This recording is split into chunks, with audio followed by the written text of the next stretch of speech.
Hey friends, welcome to the Jill Monaco Show. I'm your host, Jill, and I'm so glad you're here. I'm a speaker, author, and life coach.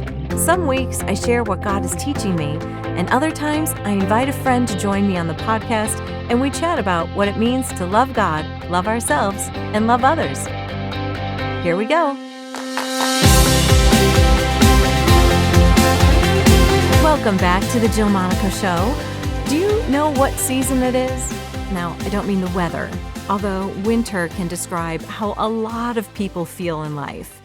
Frozen, stuck inside, hibernating, lack of sunshine. But it can also be a season for fun if you like certain snow sports, or buckling down for a bit and preparing for what new growth will come in the spring.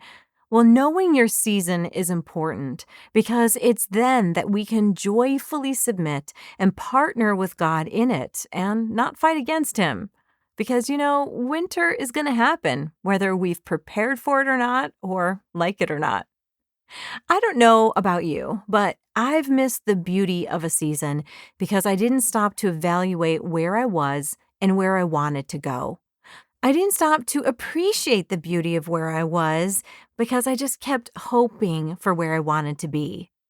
Are you feeling like you're in an uncertain season? Maybe one where you don't feel particularly close to God or feel spiritually dry like winter skin? Well, my guest on my podcast today is going to be like that vitamin D you need, the trip to the Caribbean you dream of, the refreshing breeze that is speaking rest over your weary soul.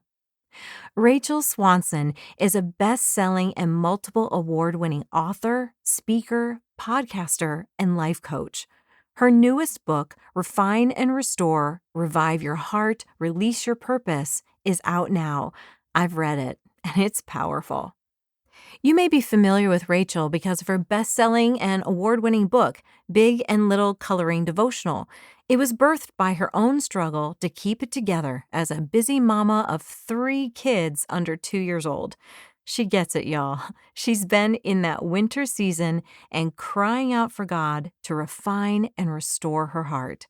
When someone has walked through it, you need to lean in and learn. One of the things I love about Rachel is that she has a deep-rooted passion to help women refine the lies holding them back and restore their hearts back to God's truth. She has a way of delivering what you need to hear in the most loving way. It's like she shows up on your doorstep on a cold winter's day with hot chocolate and wisdom. You know you're not alone and have a friend who loves you. That's Rachel. And a few people get to be blessed by her every day. She's married to her husband, Jeff, and has a tribe of wannabe triplets. Okay, friends, get in a cozy spot and prepare to be refreshed and restored with Rachel Swanson. Rachel, hey, welcome to the Jill Monaco podcast. Thanks. I'm so excited to be here. I am glad to have you here. I don't know how I learned about you in the beginning, but I've been on your email list. Isn't that how it happens sometimes? Yes. So I've been following you for a while, and I'm so glad that you're here. I joined the early release of your book launch and took your video course. And so I'm so excited for people to really get to know your heart because I think this book is powerful and it's needed. So that being said, everyone else listening may or may not know you. So can you just share with everyone just a little bit about who you are and what you do and how good you are at cleaning teeth?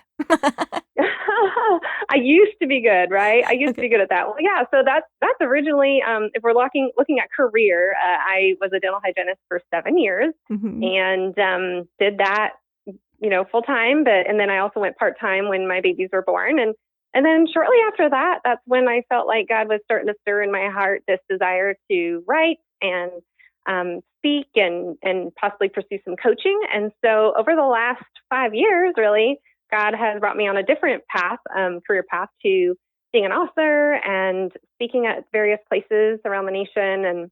And then I'm doing some online coaching as well for aspiring authors, really. That's like kind of my niche. just Yeah. helping people with book proposals and query letters. And so, yeah. And then I'm married. I've been married for 13 years. I can't believe it. 13 years now to my husband. And we have 3 kids. And my twins are identical twins. They're 7. And my daughter is almost 6. So I just kind of smashed them in and I call them my wannabe triplets. So, I because they could love that. sometimes feel that way. Yeah. And then we did a really recent move. We used to live in California all our life, and then we just recently moved to Idaho last year. So it's been kind of an adjustment time, but it's been really good for us and our family. So we've been enjoying it. Oh, that's so awesome.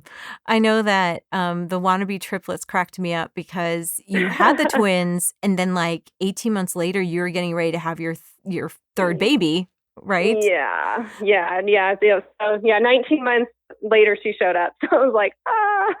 Oh my So I gosh. literally had 3 babies in diapers. I mean, the boys were late walkers too, so they Oh were no. just barely walking. And so I was just like, here I am with an infant, and then I have like 2 other babies, basically like in diapers, walking around. I'm like, okay, what did I just do to myself? So Right. for the Yeah. first couple of years, it was really hard, and I'm thankful for a lot of just really just some friends that helped, and really it was my husband mainly. He was the one who really is Yeah. hands-on with the kids, and I'm just thankful he's a hands-on type of guy. So he helped me out a ton. And now they're at a good age. Like they're at an age where it's gotten to be like so much more fun. I hate to say Mm, it, but I'm just not one of those baby moms. I love the little kid stage. Like this has yeah. been really fun for me to cultivate and steward their hearts. And they are actually just like fun little people to be around now. So I love it. Oh, that's, I can't imagine anyone's like, yay, 3 kids in diapers. That sounds like so much fun.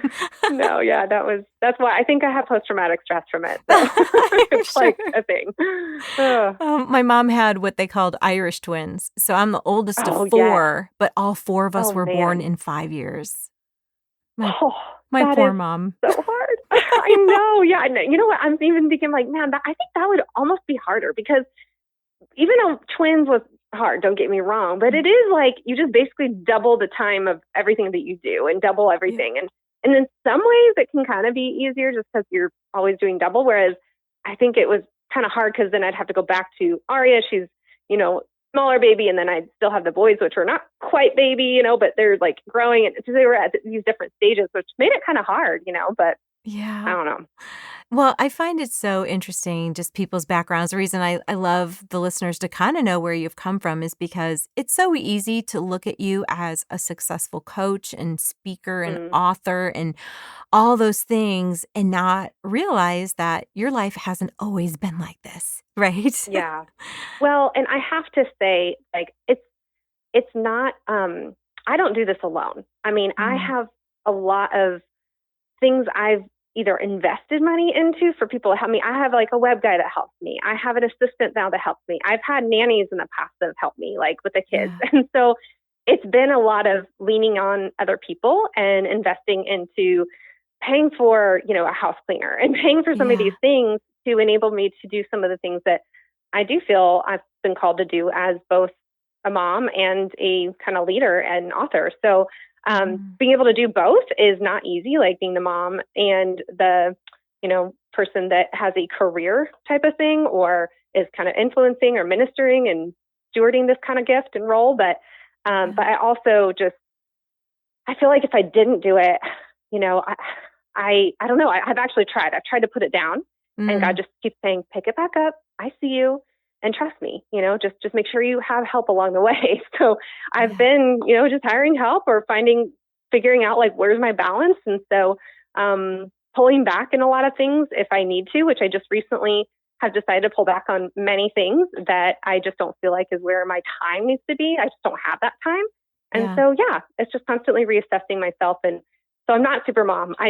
You just have to be really, if you need to, figure things out, you have to be dedicated to figuring it out and paying for help and just getting clear on where your time goes. Yeah, for sure. I don't have kids and I'm single and I still have to do that.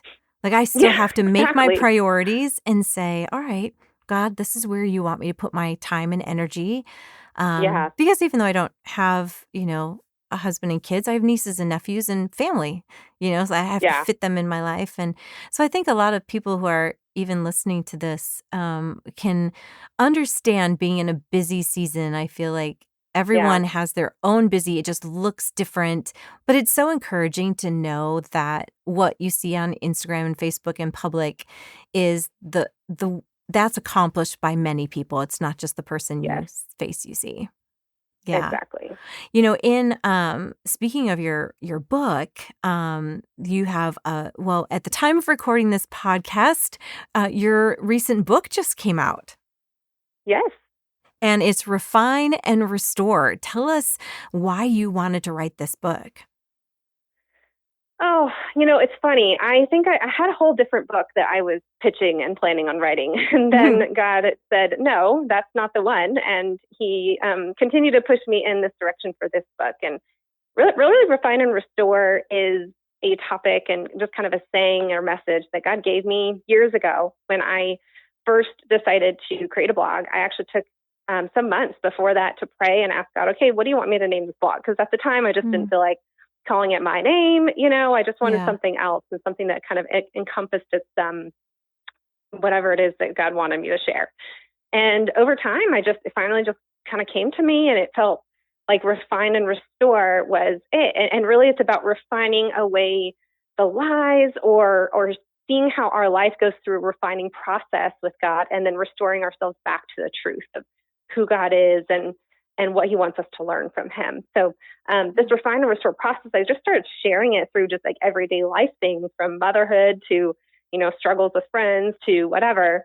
And it just started, kind of getting traction. And so I'd really been talking about this topic for years. And finally, I started dabbling with like an idea for a book. And I thought, oh, well, this does kind of encompass it. And so as I started digging into it more, I started thinking through the process. And it really is a process of not just refine and restore, but reviving your heart first, which ultimately refines and restores you. You go to the refine and restore process, and then you ultimately get released for his purpose. So you understand your purpose and your gifts and your callings in life. And so that's just kind of the journey that God brought me on. It's really just a journey and a lot of stories of my own personal stories of how God's been working in my life. And then, now the result of it is a book, which I really am proud of it. I'm proud of this book. It was a hard book to write in many ways and really easy in some ways. It was really just an overflow of everything I've been sharing and over the last couple of years, except it's even deeper, like deeper and unveiling some of the things that maybe I haven't really shared, online before. But if you want to get deeper in both your understanding of who I am, my story, as well as finding God in your own story, that's this kind of book. Yeah. Well, one of the things I want them to understand is that you weren't always a Christian. Like, you weren't raised in a Christian home. Right. Yeah, no, I had a different faith I was raised to believe in, and it's the LDS faith, and I walked away from that when I was in high school and just kind of started living my own life. And so I think I would call myself agnostic for probably those 4 years of kind of rebellion. And when I went to college, it wasn't until the end of freshman year that's when I started to assess my life and see what I was doing, and felt like, there's got to be more to life than this. Like, there's got to be more than the partying, than the social atmosphere, than money, than careers, and all this kind of stuff. And so I decided, I don't really know what the truth is, though. I never really discovered it or dug into it myself.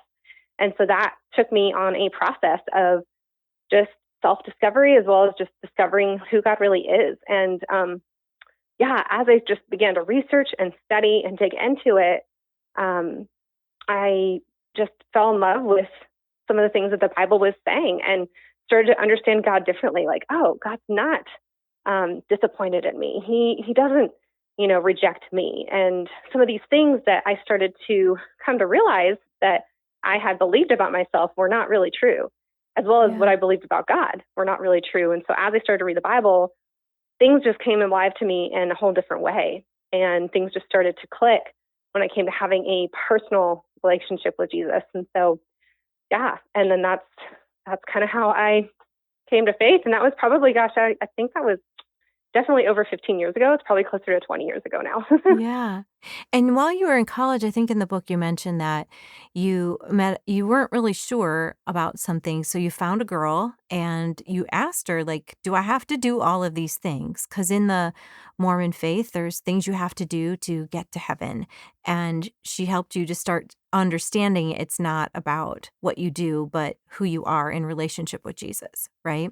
Yeah. Yeah. So there were a lot of things that, um, once I started to read the Bible for what it really said, I Hmm. became confused because it would talk about, grace and not having a works-based theology, in a sense of you have to do certain things to, I don't know, I guess, get God's favor or enter God's kingdom someday. And Right. so, whereas for the Mormon faith, at least this is what I was always taught. I mean, I honestly, like, it could be that they changed it by now again. I don't know, because that's the thing with their faith, is they're always changing Okay. their theology. And so based on who the prophets come into play, or who comes into leadership, then they're able to change a lot of things. And so it always is going through some changes, which, again, when I go back to the Word of God, it says, it's unchanging. And I believe that the Word of God is without error. And I don't think God needs to add to or delete out of the Bible. And so,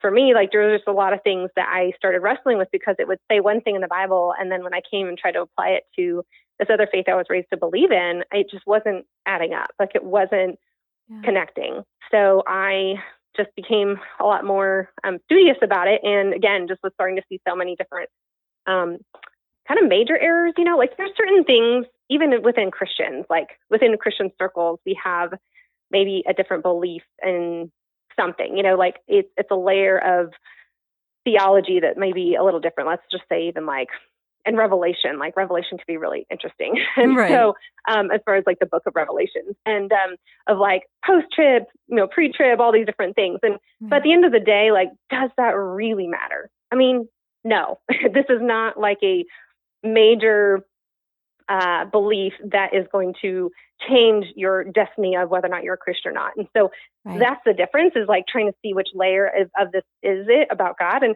the one thing that I just started to notice and start to understand, even through just talking to other pastors and things, is, God's not trying to make it hard to figure this faith stuff out. And he tends to repeat or give light to things that are really important, and repeat those things over and over in Scripture. And so while there might be certain things in Scripture that are a little obscure and it's hard for us to understand, those then probably aren't very as important, right, as the ones that are continually repeated in Scripture, which is about God's love, about his redemption, about being saved. And so those things seem very, very clear. Whereas there might be a few other things that are just a little weird, or just off, or we don't really understand. We do our best to understand, but we may not Right. have the clear picture on. And so where I started to see it is that, just becoming a believer is, it's about a personal relationship with God, and that's it. If you have that personal relationship, if you believe that Jesus came to save you from basically yourself, Hmm. and you feel like there is a need for somebody to help you through this life, that you can't do this on your own, like, save you from the sin that you live in and the issues that come your way. It's like, that's what Jesus is for. He's the reason that we are always looking and searching for something, right?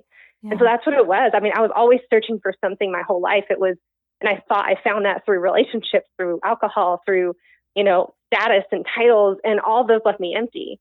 And so the final thing was like, oh, it's not about any of that. It's about a Right. relationship with Jesus, and Jesus fills that. And it's really hard to describe, but like, there's that peace and that intimacy that starts to fill your heart in ways, once you become a believer, that it's just really Yeah. amazing. And that's something it's hard to describe. Yeah, and I love in your book how you tell the story, um, even to the point of the day you were asking God, "Is this book of this other faith true, or is the Bible and Jesus true?" And you had Yeah. a pretty vivid experience, and I would love it. I think my audience would really love to hear, like, what happened in that moment for you. Sure. Yeah. so, yeah, it was at this place where I felt like I was just kind of on this fence of faith, right? Like I needed to decide, but I was so scared. Like I could no longer just ignore what I understood and what I knew about God. And it was either deciding to pursue the LDS faith or it was deciding to pursue a personal relationship with God, which I consider it more like that, where it's a Christian faith, right? And so it came to a place where I came home from a retreat, and for hours I knelt and just prayed and prayed and prayed and prayed and prayed and just kept praying for clarity and an answer. And, I got really clear at one point of just like, God, is, the LDS or is the Mormon faith true? Is this real? And, the room got cold. Instantly I felt chills all over my body. I felt this weight on top of me, and I sensed this no in my head. And it just felt really crazy to me. I was like, what was that? It wasn't something that is normal that you experience. And so with the courage I just said, okay, is a personal relationship with you, is the Bible and everything that I'm seeing and reading in here, is this true? Instantly the room felt warm, the weight lifted, and there's just this peace that settled so deeply in my heart, and my eyes were closed, and it felt like there was just this bright glow in the room, and I just can't even describe it. It was just amazing. It was this incredibly warm feeling. I heard this resounding yes, yes. And that just made it like I absolutely knew after that. I was like, okay, that's it. And I always had shied away from sharing the story because I get it. Like, first of all, it's a personal testimony story. Like, there's nobody else around. It's not like it can be confirmed by multiple different people. Right. It's supernatural, which is always a little awkward, right? Like, people are like, woo, like it's a little woo-woo, but it's like, it's real, Yeah. And I'm into woo-woo. I like woo-woo, by the way, so I'm all for it. Yeah. And some people totally believe in it, and other people are like, this is really weird. But if, the thing that I keep coming back to is like, if you believe in God, that means you believe in a supernatural being, which means, can't you believe that he still does and has done supernatural things? And he could still do them in your life. And while not everybody gets to experience something like this, and I've always wrestled with that too, of like, God, why don't you show up for everybody in this way, And I don't really have a good answer for that, except for the fact that, for some, he wants your faith in just reading his word and knowing that he's real. And others, he might come in a different way and be more tangible presence or do some sort of miracle in your life. But to deny the fact that he's real is still, I can't see it. Like, there's been so many amazing moments of people and stories that attest to the truth of who God is. Yeah. That, I feel like mine is just one in a million, millions and millions that are out there. But they do need to be shared. And so, for me, I also just needed this, I think, because he knew I was going to go through a whole lot of challenges for the next several years with this newfound faith. And it's always been able to be something that I come back to and hold on to when I feel like my faith is starting to get on unsteady ground. And so I've always been able to go back and revert back to that of like, no, like, okay, I remember this. I remember that moment. I have had a lot of other pretty incredible experiences with God as well, that I just can't deny. He is real. He is moving. Holy Spirit is real and active, and he just wants our hearts and obedience to him. Yeah. So I share it because it's like, if I hope and pray maybe you will be able to have that personal experience with God, and he'll do something incredibly amazing and astounding in your life. But if not, maybe you can borrow mine, until that happens, or until you get to see him again someday. Yeah. I think there are people who are listening, and I know people listen all over the world to this podcast and have different experiences with Jesus. And one of the things I agree with you is God shows up in the way that we need him and the way that we're going to need him. And so I find, but if we just pray, God, I want more of you, I'm still praying to see certain things in my life, or, supernatural things, because I want the fullness of who he is. So I can relate to that. I wasn't saved in a moment, in an encounter with Jesus, but I was a child and I was praying, And I don't think I've ever shared this story on a podcast Mm, before, but I was raised Catholic. And so I went to bed and I was praying, and I opened my eyes, and I was at a slumber party with a friend. I opened my eyes, and at the edge of her bed was Jesus. mm, And I can still see it to this day. He had a robe on with a tie around, sash around his waist, and long hair, and it was a man. I saw him, and my only response was to get up and walk over to him, and I knelt down and put my head on his lap. Like, mm, that's all I knew to do. And a few seconds later, I hear, "What are you doing?" And I look up, and it's my friend's mom who had come in the room. mm, But it was Jesus. Like, I saw mm. him. And Yeah. I believe, even though I didn't get saved that day, a year later, I was molested by a priest.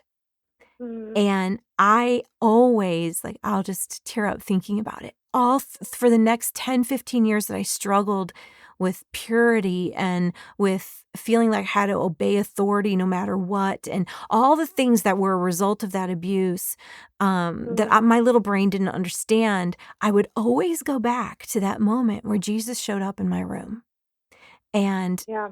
always remember who he is, and that he was there for me. And so I feel like, you said you had this experience before some hard stuff was coming, and so for those people that Yeah. want an incredible supernatural experience with God, I want that for you. But sometimes it's Hmm. because we're going to need him, and we're going to need to Yeah. remember, in hard times. But thank you for sharing and being vulnerable in your book and sharing that. I think Well, that's, thank you for sharing your vulnerability there just now as well. yeah, I'm so sorry that happened, but it's so cool that God showed up for you when you were before that. So it's something you could continue to hold on to and remember that God is loving and He's your Father and He wants what's best for yes, you, and you know that he's He so didn't good. forget about you. He's Yeah. so good. And I love testimony stories, and I know we spent a little bit more time on this than I thought we would in the podcast, but for anyone listening that needs to know who Jesus is, and I'm just going to say this for Rachel and I, you can email us, and we Yeah. would love to share who Jesus is if you need to just pray or whatever. I've never done this on the podcast before, Absolutely. so I'm awkward. I don't know how to do it. Absolutely. But he is good. He is the reason that we can, even do this podcast. Um, Yeah. so in your Amen. book, there's really no good segue from that because he's the highlight of the podcast, right? So Jesus, help It's us. fine. We're just going to go right on in.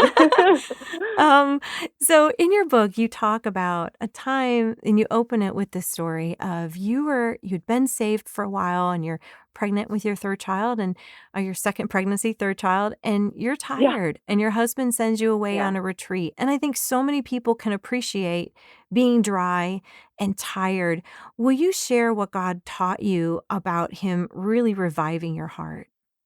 Yeah. Yeah. Well, I mean, over, years would go by after that moment, and just stagnancy and complacency in my faith, I just have to be honest, just kind of came into my life. And, I was still going to church, and I was still doing all the, quote unquote, right things to Mhm. be in relationship with God, I think, and yet not, like I would Right. try to read the Bible, and I wouldn't really that well. And, every 3 months, and I'd pick it up again and put it down. And I tried to pray, and it just didn't feel natural. I didn't pray often. And, I still went to church, but I never applied it to my life. And just felt like a really hollow and dark place in my life again, where I started to question, like, is this really all there is to life? Like, as a Mhm. believer, like, I thought this is supposed to be incredible and amazing, because even the first couple of years after my relationship with God, when I was saved, Mhm. it was just incredible and amazing. And I felt God in my life, and saw the acts of the Holy Spirit moving in my life, and all these different things. And then I was like, wait, 10 years go by or 11 years go by. I'm like, what happened? What happened to that?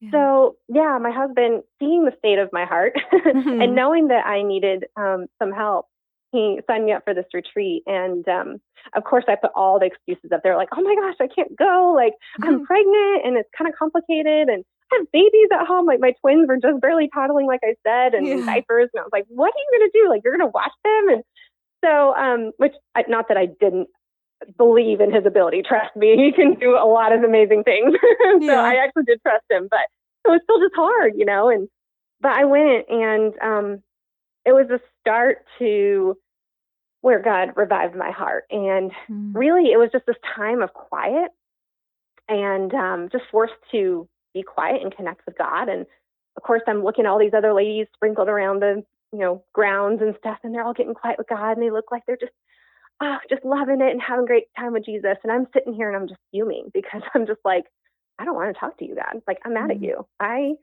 don't care about this right now. And so then I just started getting really real and honest and just sharing everything and sharing it, and just tears streaming down my face with just frustration tears, and just kind of angry, and just sharing with him about how, I felt like he left me and gave up on me and all these different things and all these things that I felt like why I shouldn't be loved by him anymore. And after I just got it all out, I thought for sure, I was like, okay, see, God, I thought for sure I pushed him away. I was like, see, he's not going to want to talk to me again. Mm. And suddenly I just felt this warm embrace. It was almost like he was holding me and coming around me, and this like warm presence of peace just came and enveloped me. And then obviously the gong, the bell just signaled, and I just was like, that felt like hours, but I'm sure it was just a few minutes. And, I opened my eyes, and I'm like, what was that? Mm. And so just this tender, and I just almost sensed like God say, I've never given up on you. Um, but you pushed me away, even though you didn't think that you did. And so for me, that started the process of starting to really see, okay, what am I doing? Am I really living my life for him? Am I really engaging in the things that I know will feed my heart? Yeah. I'm engaging in reading the Bible because, yeah, although it feels like a duty, like that's what, like if you were a car, right? You go to the gas station to fill up your car with gas to be able to get to one place to another. You don't just keep going and going and just going empty, and then you're sitting there, then you're no longer useful. Right. Well, in the same way, God gives us spiritual gas through his word, through praying with him, through obeying the things that he asks us to do. And that gives us that energy to keep going and creates this spiritual awakening or aliveness in our hearts and minds. Yeah. And so that was just the beginning of just, just getting to this place of like, okay, God, you haven't given up on me. Yeah. And we can restart this afresh and new. And you're going to help me figure this out. You're going to help me get back to a place where not only am I feeling alive with you, but I'm able to do some incredible things in and through you, that directs me in my life. And so for the next several years after that, it was a process. I'll be honest. It wasn't just like overnight, Mm. but God continued to either bring people in my path. Like, I had an incredibly wise counselor, I just have to say. She's the one that I dedicated my book to, Refine and Oh, Restore. And yeah. she, hands down, was the one who helped refine and restore my heart until after that happened again. I met at this retreat.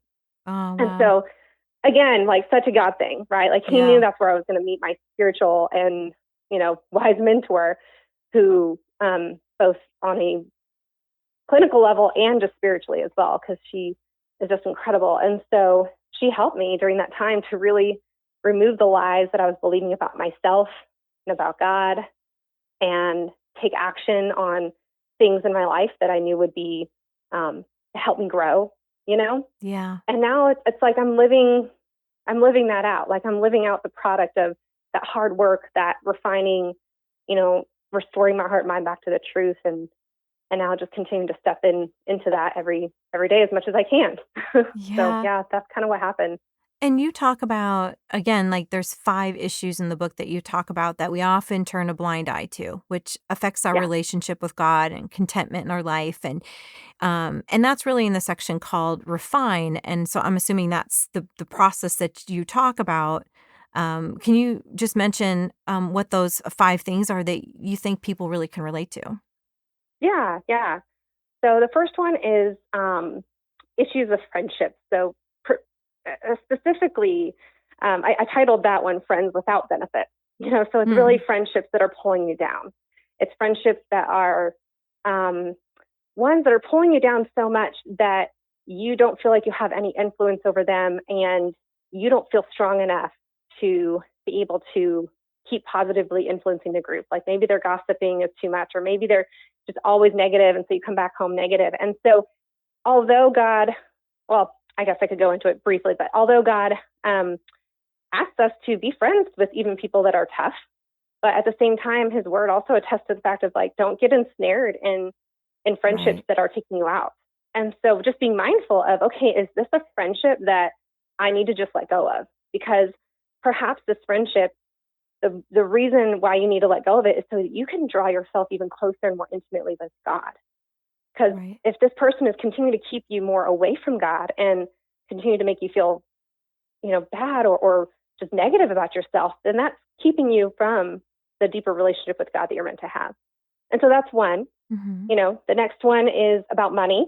And so the love of money, really, and just how much we are just a consumerism culture and how we need to get honest with ourselves of if we are really struggling with this and assess ourselves like honestly of like, okay, am I being wise with my finances? Is the only gain I'm looking for in life, is it to be wealthy? Am I actually being generous with my money? And things like that we just need to assess. The next one is body image, which I don't even need to go into detail with Yeah. that one. I think everybody knows Yeah. about that one, but Yeah. that's pretty much a struggle with.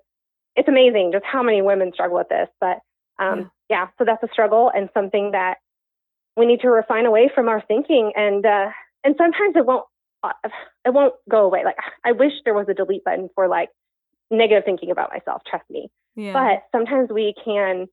If we can't do that, then we can redirect those thoughts. You don't have to sit there dwelling on those things. Like we need to redirect those negative thoughts and put them back to the truth or affirming Yeah. ourselves of the truth of, no, I am beautiful. And, just seeing things in the way that God would see us. Right. And then the love and lust, that's a pretty sensitive one.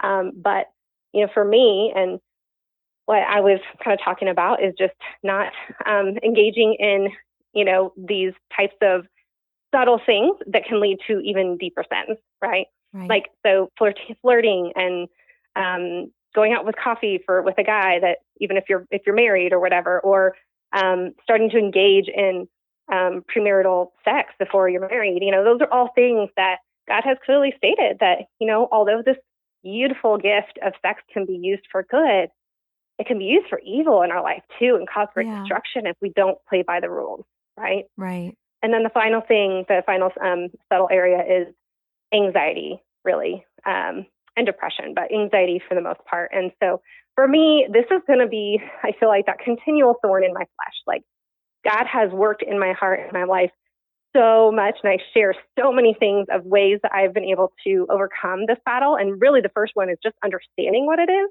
Yeah. And so understanding that, your anxiety or the stress in your life is coming from like a fear issue.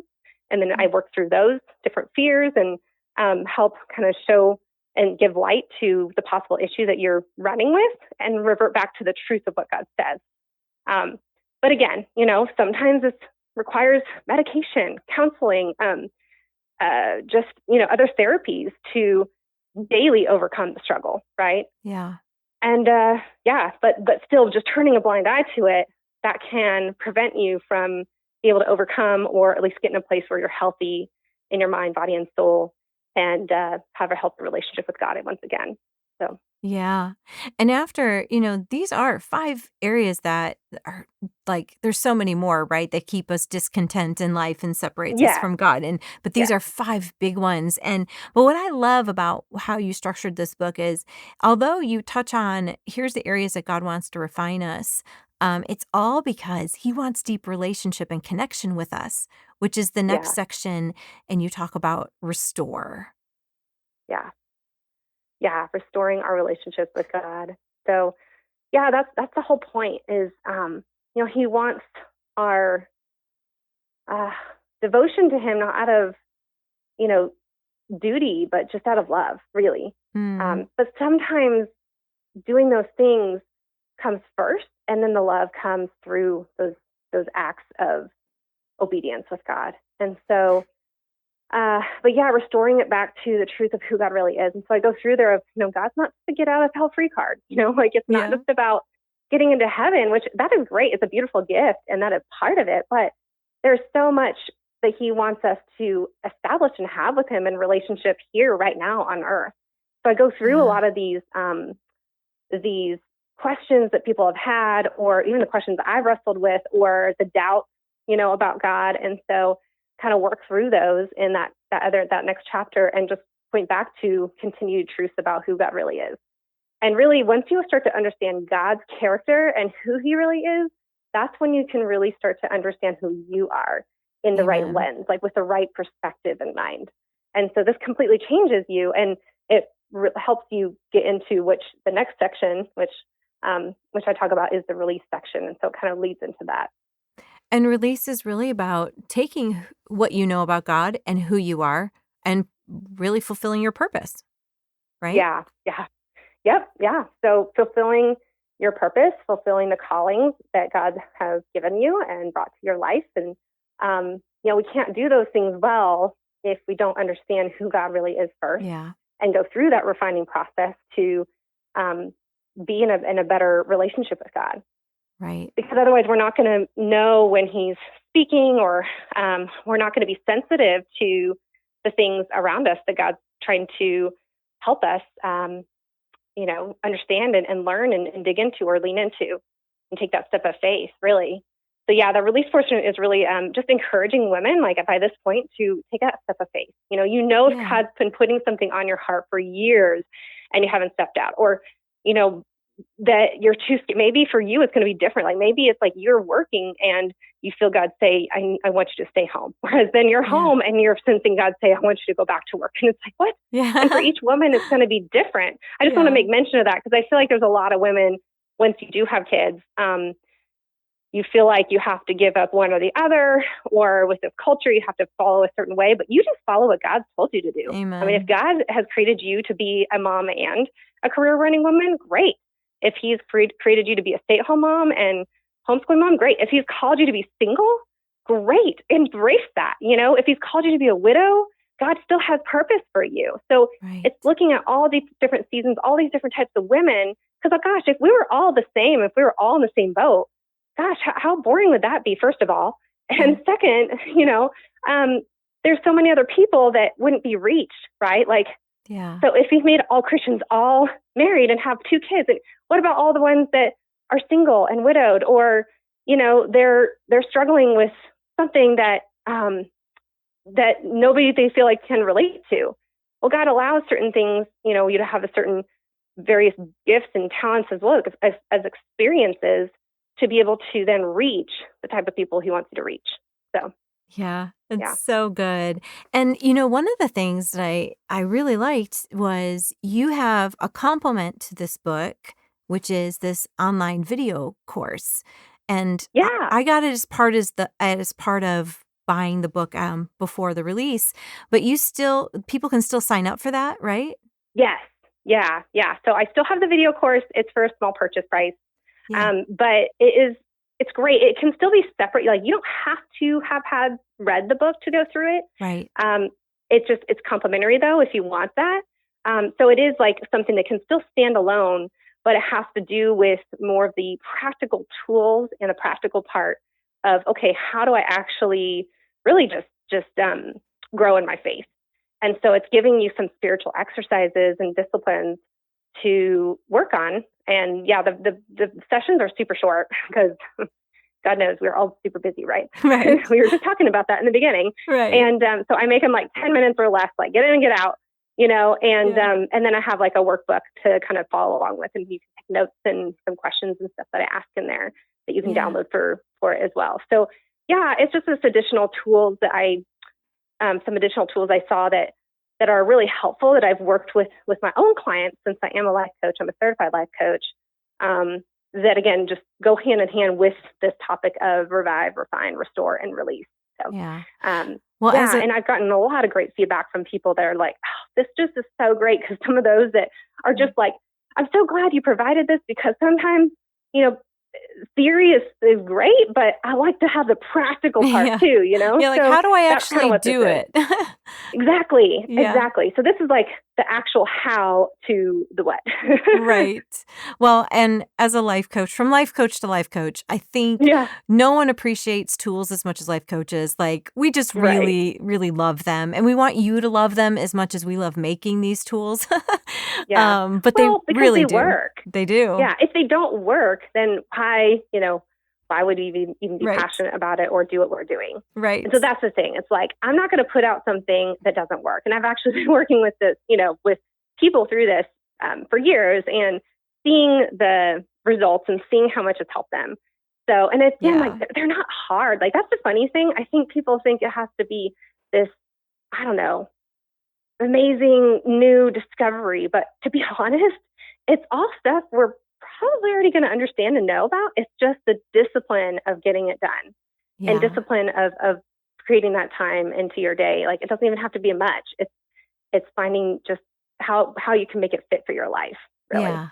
Well, I found it super easy to go through. I did like one a night, and it was kind of like my nighttime wind down routine. Watch the 10-minute video, follow some of the prompts that she gives you to connect with God and talk and pray with God. And so where is the link to that if people want to find it? Right. It is, if you go to rachelswanson.com/refine-restore-course. I'm sorry, it makes it all super long. That's okay. I should find it. I should get a better link for that.